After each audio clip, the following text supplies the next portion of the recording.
New आदर्श classes YouTube channel में आप सभी का स्वागत है।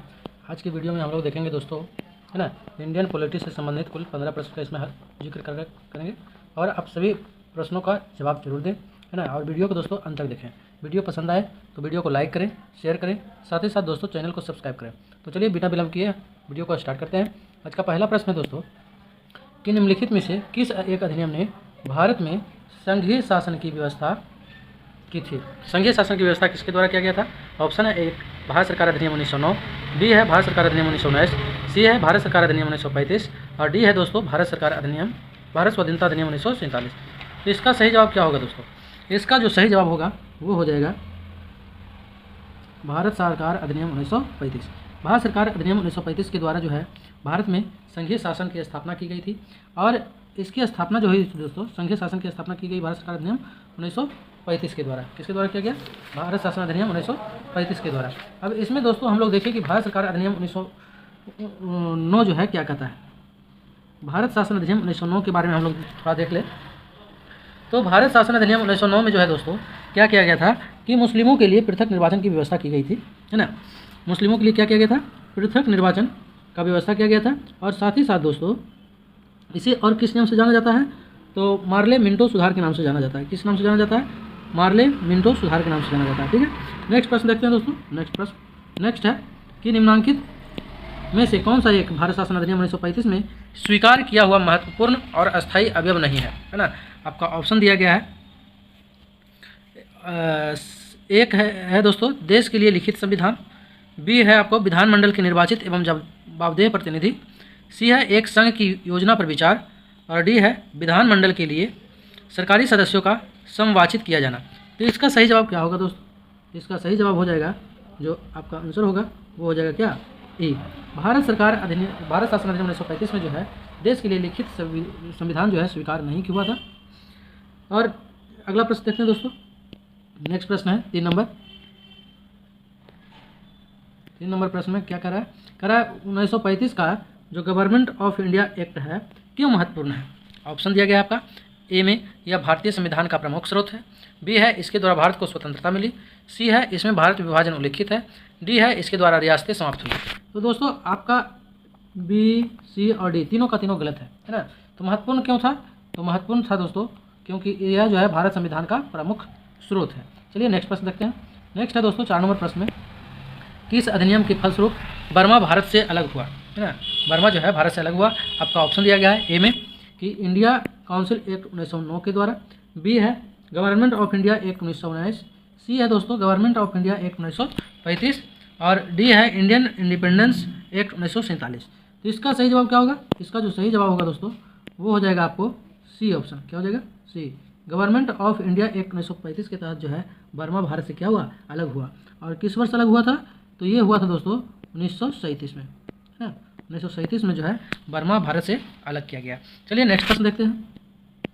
नेक्स्ट प्रश्न है दोस्तों कि एक निर्वाचित संविधान सभा द्वारा भारत के संविधान का निर्माण करने का प्रस्ताव किया गया था, है ना। किसके द्वारा किया गया था? ए है आपको साइमन कमीशन के द्वारा, बी है भारत सरकार अधिनियम 1935 के द्वारा, सी है क्रिप्स मिशन के द्वारा, डी है ब्रिटिश कैबिनेट डेलीगेशन द्वारा। इसका सही जवाब क्या होगा दोस्तों? इसका जो सही जवाब होगा वो हो जाएगा आपका क्या? क्रिप्स मिशन के द्वारा। क्रिप्स मिशन के द्वारा हो जाएगा दोस्तों, है ना। अब चलिए इसके बारे में थोड़ा हम लोग समझ लें। एक निर्वाचित संविधान सभा द्वारा भारत के संविधान का निर्माण जो है द्वितीय विश्व युद्ध के समाप्त होने के पश्चात किया गया था और सर्वप्रथम क्रिप्स मिशन के द्वारा किया गया था। और किस वर्ष किया गया था क्रिप्स मिशन के द्वारा? क्रिप्स मिशन 1942 के द्वारा। क्रिप्स मिशन 1942 में जो है क्या किया गया था? संविधान का निर्माण करने का प्रस्ताव किया गया था। चलिए नेक्स्ट प्रश्न देखते हैं दोस्तों। नेक्स्ट प्रश्न है 6 नंबर और इसमें कहा गया दोस्तों, है ना, 6 नंबर प्रश्न है कि कैबिनेट मिशन योजना के अंतर्गत संविधान निर्मात्री परिषद में प्रत्येक प्रांत को आवंटित सदस्य संख्या निर्धारित करने के लिए एक प्रतिनिधि कितनी जनसंख्या के अनुपात में था? ऑप्शन दिया गया है। ए 8 लाख व्यक्ति, बी 10 लाख व्यक्ति, सी 12 लाख व्यक्ति और डी 15 लाख व्यक्ति। तो इसका जो सही जवाब होगा दोस्तों वो हो जाएगा क्या? वो हो जाएगा आपको 10 लाख प्रति व्यक्ति, 10 लाख व्यक्ति हो जाएगा। कैबिनेट मिशन भारत कब आया था दोस्तों? कैबिनेट मिशन जो है भारत आया था आपको, कैबिनेट मिशन भारत आया था किस वर्ष? तो 1946 में। 1900 कैबिनेट मिशन भारत आया था किस वर्ष आया था दोस्तों? तो वो आया था बार बार हो रहा है यार। कैबिनेट मिशन भारत आया था 1946 ईस्वी में। कैबिनेट मिशन भारत कब आया था? 1946 ईस्वी में। मिशन ने अपनी रिपोर्ट में संविधान सभा के गठन का एक सूत्र प्रस्तुत किया था, जिसके आधार पर संविधान सभा निर्वाचित होनी थी और प्रांतों का प्रतिनिधित्व जनसंख्या के आधार पर होना था, है ना। इसके तहत मोटे तौर पर प्रति 10 लाख व्यक्ति के लिए एक प्रतिनिधि के निर्वाचन की व्यवस्था प्रस्तावित थी। चलिए नेक्स्ट प्रश्न देखते हैं दोस्तों। नेक्स्ट है 7 नंबर प्रश्न, और इसमें कहा गया है कि इन व्यक्तियों में से कौन कैबिनेट मिशन का सदस्य नहीं था, है ना। कैबिनेट मिशन का सदस्य जो है दोस्तों, कैबिनेट मिशन का सदस्य नहीं था। ऑप्शन ए है विलियम वुड, बी है पैथिक लॉरेंस, सी है स्टेफोर्ड क्रिप्स और डी है एबी अलेक्जेंडर। इसका सही जवाब क्या होगा? इसका जो सही जवाब होगा दोस्तों आपका ऑप्शन ए हो जाएगा। क्या हो जाएगा? ए। क्या हो जाएगा? विलियम वुड जो है कैबिनेट मिशन का सदस्य नहीं थे। कैबिनेट मिशन की बात करें दोस्तों तो कैबिनेट मिशन जो है भारत किस वर्ष आए थे? तो ये आए थे 1946 में। कैबिनेट मिशन भारत किस वर्ष आया? 1946 में आया। इस मिशन के सदस्य जो थे स्टेफोर्ड क्रिप्स थे, है ना। स्टेफोर्ड क्रिप्स थे और कौन थे? तो पैथिक लॉरेंस थे और कौन थे? तो एबी अलेक्जेंडर थे, है ना। एबी अलेक्जेंडर की बात करें दोस्तों तो ये नौसेना मंत्री थे, है ना। कौन थे? नौसेना मंत्री थे। एबी अलेक्जेंडर जो है नौसेना मंत्री थे। इसके साथ ही दोस्तों एबी अलेक्जेंडर जो है ये पैथिक लॉरेंस जो है भारत सचिव बनकर आए थे। पैथिक लॉरेंस क्या आए थे? पैथिक लॉरेंस भारत सचिव बन के आए थे, है ना। और वहीं बात किया जाए स्टेफोर्ड क्रिप्स का, तो स्टेफोर्ड क्रिप्स कौन थे? स्टेफोर्ड क्रिप्स जो है बोर्ड ऑफ ट्रेड के अध्यक्ष थे। बोर्ड ऑफ ट्रेड के अध्यक्ष थे। बोर्ड ऑफ ट्रेड के क्या थे? तो अध्यक्ष थे। बोर्ड ऑफ ट्रेड के क्या थे? अध्यक्ष थे, ना। हम लोग क्या देखा दोस्तों कि कैबिनेट मिशन जो है भारत 1946 में आया। उसके बाद इसके सदस्य के रूप में पैथिक लॉरेंस, स्टेफोर्ड क्रिप्स और एबी अलेक्जेंडर आए थे, है ना। एबी अलेक्जेंडर जो है नौसेना मंत्री थे। स्टेफोर्ड क्रिप्स जो है बोर्ड ऑफ ट्रेड के अध्यक्ष थे। पैथिक लॉरेंस जो है भारत सचिव थे। चलिए नेक्स्ट प्रश्न देखते हैं। नेक्स्ट प्रश्न है हमारा दोस्तों 8 नंबर, और इसमें कह रहा है कि भारतीय संविधान सभा का गठन किया गया था, किसके द्वारा किया गया? ऑप्शन है ए भारत सरकार अधिनियम 1935 के द्वारा, बी है क्रिप्स योजना 1942 के अंतर्गत, सी है कैबिनेट मिशन योजना 1946 के अंतर्गत, भारतीय स्वतंत्रता अधिनियम 1947 के अंतर्गत। इसका जो सही जवाब होगा वो हो जाएगा आपको कैबिनेट मिशन योजना 1946 के अंतर्गत जो है भारतीय संविधान सभा का गठन किया गया था। ठीक है, अब भारतीय संविधान सभा का जो प्रतिनिधिक निर्वाचन के आधार पर गठन जो है कैबिनेट मिशन योजना 1946 के अंतर्गत किया गया था। नेक्स्ट प्रश्न देखते हैं दोस्तों। नेक्स्ट प्रश्न है हमारा कि 1946 में निर्मित अंतरिम सरकार में कार्यपालिका परिषद के उप सभापति थे। तो कार्यपालिका परिषद के उप सभापति कौन थे? ऑप्शन है आपका ए में जवाहरलाल नेहरू, बी है दोस्तों डॉक्टर एस राधाकृष्णन, सी है सी राजगोपालाचारी, डी है डॉक्टर राजेंद्र प्रसाद। तो इसका सही जवाब क्या हो जाएगा दोस्तों? इसका जो सही जवाब होगा आपका ए हो जाएगा। पंडित जवाहरलाल नेहरू जो है अंतरिम सरकार में कार्यपालिका परिषद के उप सभापति थे, है ना। अब दोस्तों अंतरिम राष्ट्रीय सरकार की घोषणा कब की गई थी, है ना। प्रश्न अगर आपसे ये भी पूछा जा सकता है कि अंतरिम राष्ट्रीय सरकार की घोषणा कब की गई थी, तो इसका सही जवाब होगा दोस्तों 24 अगस्त 1946।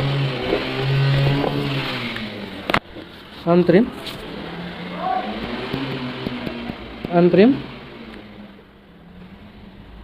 राष्ट्रीय सरकार की घोषणा, अंतरिम राष्ट्रीय सरकार की घोषणा, अंतरिम राष्ट्रीय सरकार की घोषणा कब की गई थी? तो वो किया गया था 24 अगस्त को और 1946 में।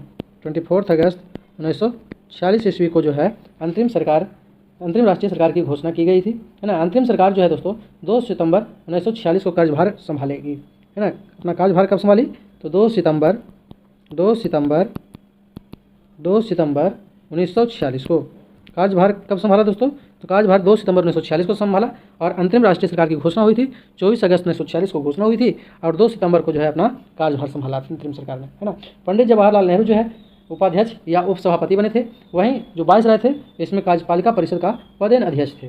चलिए नेक्स्ट प्रश्न देखते हैं। नेक्स्ट है दोस्तों 10 नंबर प्रश्न, और इसमें कहा गया है निम्नलिखित में से कौन अगस्त 1946 में गठित है ना। कब गठित हुआ था? अगस्त 1946 में गठित। प्रथम अंतरिम राष्ट्रीय सरकार का सदस्य नहीं था।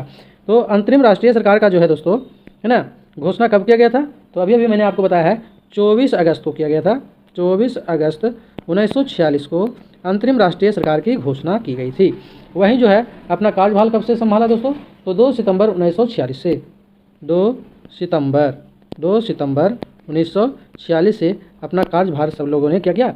संभाल लिया। 24 अगस्त को घोषणा हुई थी और 2 सितंबर से क्या किया? कार्यभार संभाला। अब इसका सही जवाब क्या होगा दोस्तों? है ना, अगस्त 1946 में गठित। प्रथम अंतरिम राष्ट्रीय सरकार का सदस्य नहीं था, है ना। ऑप्शन ए है सी राजगोपालाचारी, बी है दोस्तों डॉक्टर राजेंद्र प्रसाद, सी है डॉक्टर एस राधाकृष्णन और डी है जगजीवन राम। इसका जो सही जवाब होगा दोस्तों क्या हो जाएगा? इसका जो सही जवाब होगा, इसका जो सही जवाब होगा वो हो जाएगा क्या? सी हो जाएगा। डॉक्टर सर्वपल्ली राधाकृष्णन जो है इसके सदस्य नहीं थे, है ना। बाकी दोस्तों अगर यहीं पे सी राजगोपालाचारी की बात किया जाए तो सी राजगोपालाचारी जो है शिक्षा मंत्री बने थे। क्या बने थे? शिक्षा मंत्री, है ना। ये जो है अंतरिम राष्ट्रीय सरकार का गठन किया गया था अगस्त 1946 में। उसमें जो है सी राजगोपालाचारी क्या थे? शिक्षा मंत्री थे। वहीं डॉक्टर राजेंद्र प्रसाद की बात करें दोस्तों तो ये थे खाद्य एवं कृषि मंत्री, खाद्य एवं कृषि मंत्री थे। वहीं जगजीवन राम की बात कहा जाए दोस्तों तो ये श्रम मंत्री थे। जगजीवन राम कौन से मंत्री थे? श्रम मंत्री थे। जगजीवन राम दोस्तों श्रम मंत्री थे। जगजीवन राम श्रम मंत्री थे। ठीक है, चलिए अगला प्रश्न देखते हैं। नेक्स्ट प्रश्न है दोस्तों और इसमें कहा गया है कि एक कथन दिया गया है और दूसरा कारण दिया गया है। ठीक है, तो कथन को में क्या है दोस्तों? कथन में है कि बेबेल योजना के अनुसार कार्यकारी परिषद में हिंदू और मुस्लिम की संख्या, कार्यकारी परिषद में हिंदुओं और मुस्लिमों की संख्या समान होती थी।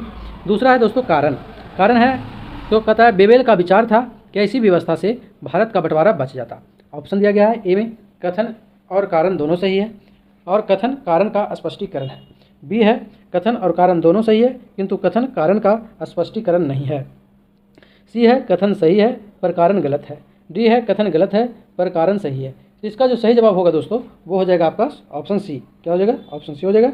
कथन सही है और कारण गलत है। कथन क्या था दोस्तों कि बेबेल के अनुसार कार्यकारी परिषद में हिंदू और मुस्लिम सदस्यों की संख्या समान होती थी, है ना। दूसरा है कि बेबेल का विचार था कि ऐसी व्यवस्था से भारत का बंटवारा बच जाता, ये गलत है ना। चलिए नेक्स्ट प्रश्न देखते हैं। नेक्स्ट है दोस्तों 12 नंबर प्रश्न और इसमें कह रहा है कि भारत के संविधान की रचना हेतु संविधान सभा का विचार, है ना, निम्नलिखित में से संविधान सभा का विचार जो है सर्वप्रथम किसने प्रस्तुत किया था? ऑप्शन ए है स्वराज पार्टी ने 1934 में, बी है दोस्तों कांग्रेस पार्टी ने 1936 में, सी है मुस्लिम लीग ने 1942 में और डी है दोस्तों सर्वदलीय सम्मेलन ने 1946 में। तो इसका जो सही जवाब होगा दोस्तों वो हो जाएगा क्या? वो हो जाएगा आपका ऑप्शन ए, अर्थात स्वराज पार्टी ने 1934 में सर्वप्रथम क्या किया था? संविधान सभा का विचार प्रस्तुत किया था। तो ये जो संविधान सभा का विचार प्रस्तुत किया गया था दोस्तों ये कब किया गया था? तो मई 1934 में किया गया था। मई 1934 ईस्वी में किया गया था। कहाँ किया गया था दोस्तों? तो रांची में किया गया था।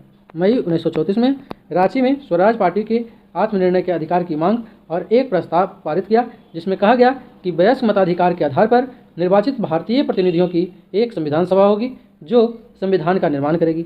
भारतीयों की ओर से संविधान सभा की मांग करने का यह प्रथम अवसर था। चलिए नेक्स्ट प्रश्न देखते हैं। नेक्स्ट है 13 नंबर प्रश्न और इसमें कहा गया है कि निम्नलिखित में से कौन सा कथन संविधान सभा के विषय में सत्य नहीं है? संविधान सभा के विषय में सही नहीं है। ए है वह वयस्क मताधिकार पर आधारित नहीं था। बी है चलिए ये जो है दोस्तों आपका ऑप्शन एक तो एक सही हो गया कि वह वयस्क मताधिकार पर आधारित नहीं था। दूसरा यह प्रत्यक्ष निर्वाचन का परिणाम थी। प्रत्यक्ष निर्वाचन का परिणाम तो ये नहीं था दोस्तों, है ना, प्रत्यक्ष निर्वाचन का परिणाम नहीं था। बहुदलीय संरचना नहीं थी। बहुदलीय संरचना नहीं थी, आपको ये भी गलत हो जाएगा, है ना। ये बहुदलीय और कहता है कि उसने अनेक समितियों के माध्यम से कार्य किया, तो आपका ये भी सही हो जाएगा, है ना। ये भी क्या हो जाएगा दोस्तों? सही हो जाएगा। तो हमारा जो सही हो जाएगा, सही जवाब क्या हो जाएगा? हमारा जो सही जवाब होगा दोस्तों वो हो जाएगा आपको ए और डी, ए और डी। चलिए नेक्स्ट प्रश्न देखते हैं। नेक्स्ट है 14 नंबर प्रश्न।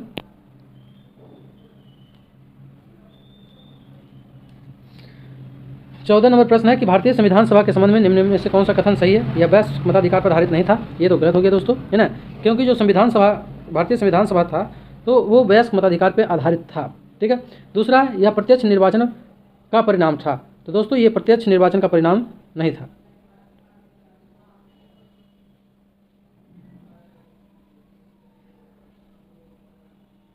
सॉरी, इसमें कह रहा है दोस्तों, है ना, इसमें क्या कह रहा है, हमें क्या चुनना है, कौन से कथन सही है, हमें क्या चुनना है, कौन से कथन सही है चुनना है। ठीक है। कह रहा है यह वयस्क मताधिकार पर आधारित नहीं थी, वयस्क मताधिकार पर आधारित नहीं थी। तो ये तो दोस्तों सही हो जाएगा आपको, वयस्क मताधिकार पर आधारित नहीं थी। पिछले वाले प्रश्न में दोस्तों हमने फिर से एक बार देख लेते हैं, यह प्रत्यक्ष निर्वाचन का परिणाम था, है ना, ये जो है क्या प्रत्यक्ष निर्वाचन का परिणाम था, तो ये गलत हो जाएगा। ये प्रत्यक्ष निर्वाचन का परिणाम नहीं था बल्कि अप्रत्यक्ष जो है निर्वाचन का परिणाम था, है ना, संविधान सभा अप्रत्यक्ष निर्वाचन का परिणाम था। तीसरा है दोस्तों, यह बहुदलीय संरचना थी, है ना, यह बहुदलीय संरचना नहीं थी, तो ये गलत हो जाएगा। क्यों? क्योंकि इसमें बहुदलीय संरचना थी, है ना, बहुदलीय संरचना थी, बहुदल अनेकों दल के लोग शामिल थे। तीसरा चौथा है दोस्तों, यह कई समितियों के माध्यम से कार्य करती थी, यानी ये भी सही है। तो हमारा जो सही जवाब होगा दोस्तों वो हो जाएगा क्या, ए और डी।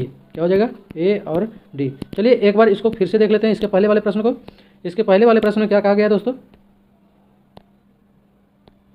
है ना, इसके पहले वाले प्रश्न में क्या दिया गया है, कह रहा निम्नलिखित में से कौन सा कथन संविधान सभा के विषय में सत्य नहीं है, है ना, इसमें चुनना है क्या, सत्य नहीं है। तो देखिए कौन सा कथन सत्य है, तो वह वयस्क मताधिकार पर आधारित नहीं था, वयस्क मताधिकार पर आधारित नहीं था, तो ये तो दोस्तों सत्य हो गया, ये सही हो गया। दूसरा, यह प्रत्यक्ष निर्वाचन का परिणाम था, तो ये गलत हो गया। क्यों? क्योंकि यह प्रत्यक्ष नहीं बल्कि अप्रत्यक्ष निर्वाचन का परिणाम था। सी है, यह बहुदलीय निकाय थी, तो ये भी दोस्तों सही हो जाएगा, है ना, कई दल इसमें शामिल था।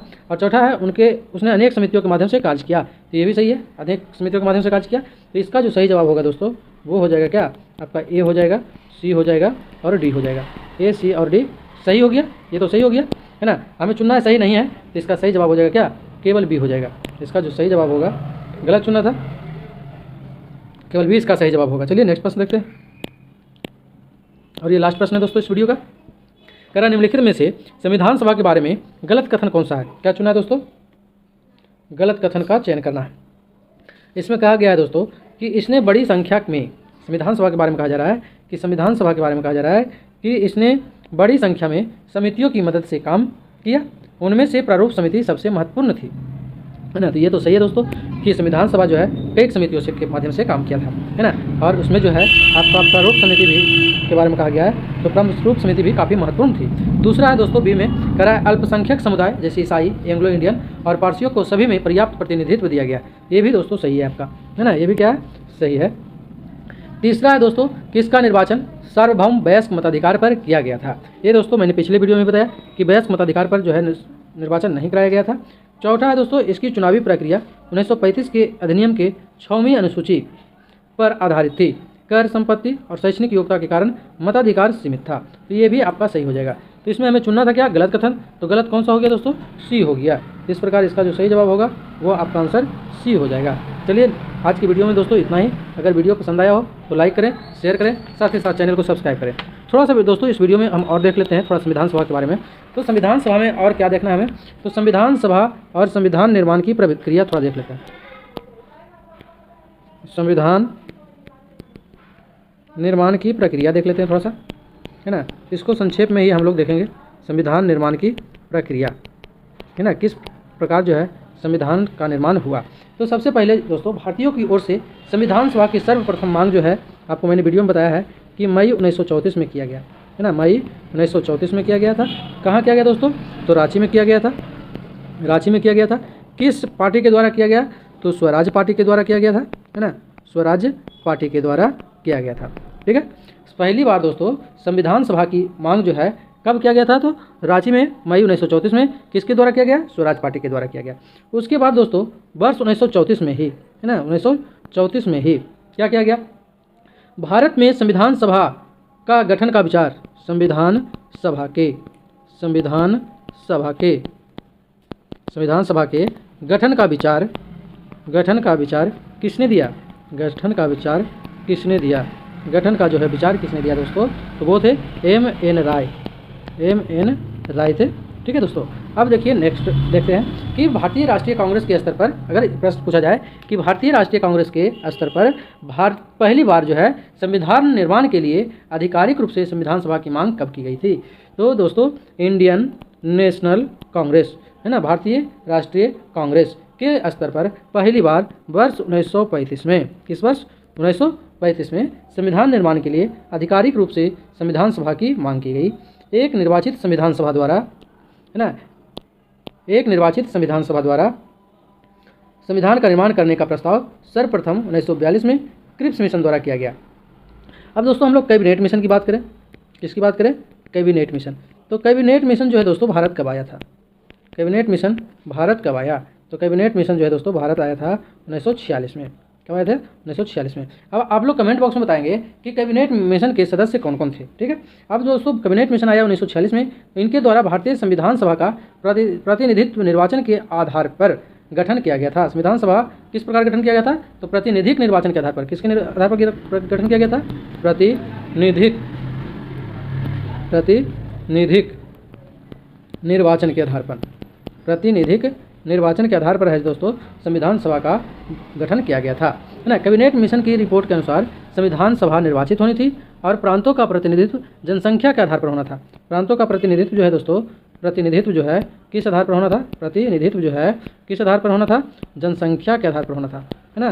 किस आधार पर होना था, जनसंख्या के आधार पर होना था, जनसंख्या के आधार पर होना था। और कितने जनसंख्या में कितने रखा गया था दोस्तों, तो प्रति 10 लाख व्यक्तियों पर एक प्रतिनिधि, है ना। प्रति 10 लाख व्यक्तियों पर, प्रति 10 लाख व्यक्तियों पर, प्रति 10 लाख व्यक्तियों पर एक प्रतिनिधि, एक प्रतिनिधि, है ना। 10 लाख की जनसंख्या पर एक प्रतिनिधि का प्रावधान रखा गया था। अब दोस्तों बात करें इसमें, है ना, इसमें और बात करें दोस्तों, तो संविधान सभा की कुल सदस्य संख्या कितनी थी, है ना। संविधान सभा में या संविधान सभा की कुल सदस्यों की संख्या कितनी थी, तो कुल सदस्यों की संख्या दोस्तों 389, कितने सदस्य संख्या थी, 389 निर्धारित थी। इनमें से दोस्तों 296 ब्रिटिश भारत को मिला था, है ना। ब्रिटिश भारत को कितना सीट मिला था, ब्रिटिश भारत की बात करें तो ब्रिटिश भारत को मिला था 296, कितने सीट मिले थे, ब्रिटिश भारत को 296 सीट मिले थे। तो 296 सीटों में से दोस्तों 292 सदस्यों का चयन जो है, 292 सदस्यों का चयन 11 गवर्नरों के प्रांतों और 4 का चयन जो है मुख्य आयुक्तों के प्रांतों से किया जाना था, है ना। ब्रिटिश भारत में कुल सदस्यों की संख्या कितनी थी, 296 थी, ठीक है। जिसमें से दोस्तों 292 का निर्वाचन जो है किसके द्वारा होना था, तो 292 का जो है निर्वाचन है दोस्तों वो होना था आपको गवर्नरों के प्रांतों से, और 4 का जो चयन होना था वो मुख्य आयुक्तों के प्रांतों से होने वाली थी, ठीक है। चलिए आज की वीडियो में दोस्तों इतना ही। वीडियो पसंद आया हो तो लाइक करें, शेयर करें, साथ ही साथ